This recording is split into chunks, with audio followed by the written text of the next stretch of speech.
আসসালামু আলাইকুম আমরা আপুরা। এই যে আমি আজকে আবার আমার পাকা ঘরে চলে আসছি,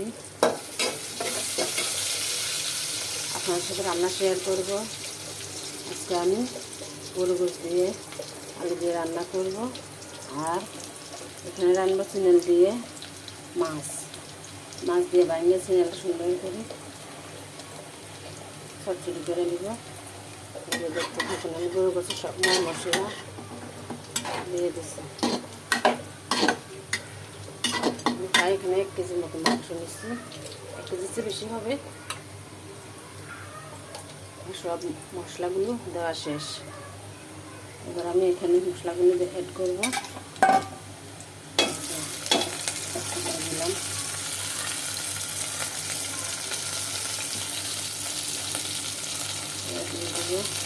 লবণ,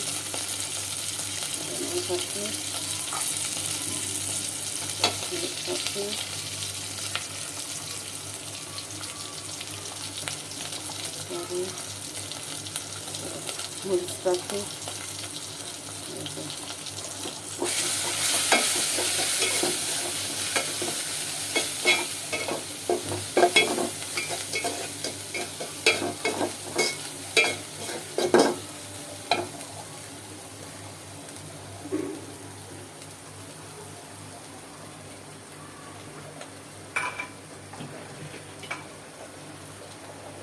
অল্প একটু পানি দিয়ে দিলাম মশলাগুলো কষানোর জন্য।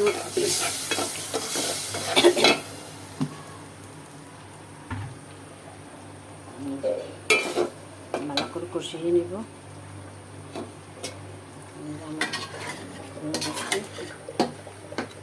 কষানো হচ্ছে,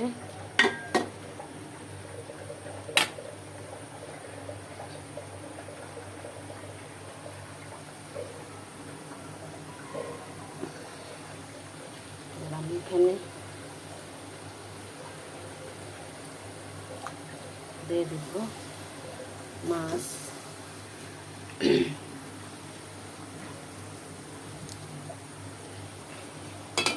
টুকরা মাছ দিয়ে দিচ্ছি, এগুলো ভালো করে কষিয়ে নিব। ভালো করে কষানো নিলে এরপরে তরকারি দিয়ে দেব। আমার তরকারি কষানো হয়ে গেছে, এর সাথে একটা টমেটো কুচি দিয়ে দিচ্ছি। এবার তরকারিগুলো দিয়ে দেব, সুন্দর করে দিয়ে রেখেছি সব একসাথে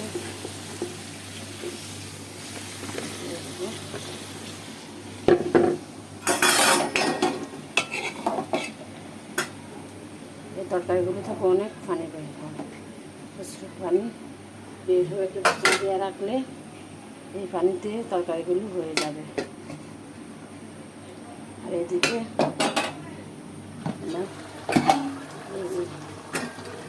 তরকারি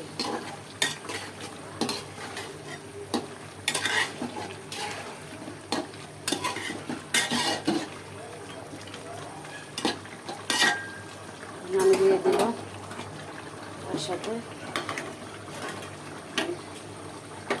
জিরা বাটা। এই যে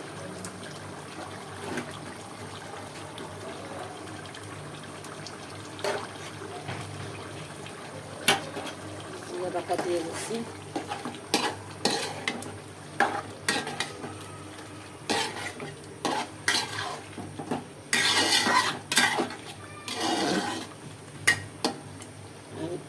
আমি আবার তরকারিতে বাটা জিরে বেশি পছন্দ করি, মোরব্বাও কচকাও কষ্ট হলে একটু বাইটা দিই, কালারটা সুন্দর আসে, খেতেও মজা লাগে।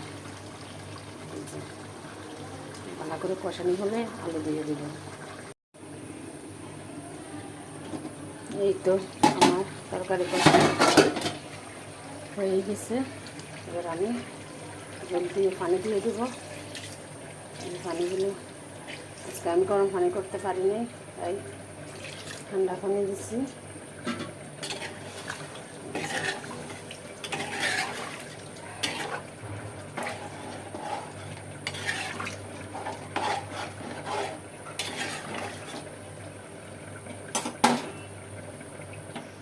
ড্রাগনটা বাড়িয়ে দিলাম, ড্রাগনটা বাড়াই দিলাম, রেখে দিলাম। আমার যে তরকারিটা কত সুন্দর, এই যে পানি উঠে গেছে, এই তরকারিগুলো থেকে পানি দেওয়ার লাগে না, পানি চলে আসে।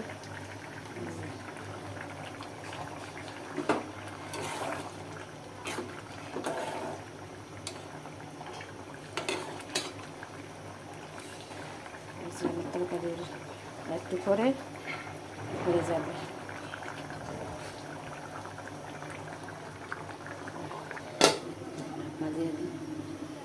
আর এই যে আমার আজকাল এখনও নাস্তা খেতে পারি নাই, সকালে খেয়েছি হালকা পাতলা একটু চা বিস্কিট, এখন পরোটা ডাল ভাজি।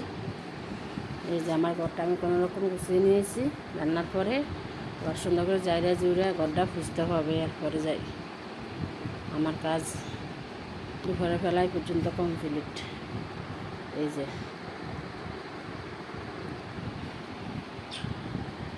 নাস্তা করব, এই জাপুরা আমার তরকারি হয়ে গেছে। এবার ফুলতে একটু জিরা পাখি দিয়ে দিব, এরপরে তরকারিটা আমি নামাই ফেলবো। এই যে বুঝতে পারি এখানে রান্না শেষ। আর এই যে আমার চিকেন তরকারি রান্না হয়ে গেছে, এই যে দেখেন আজকের দুপুরের রান্না।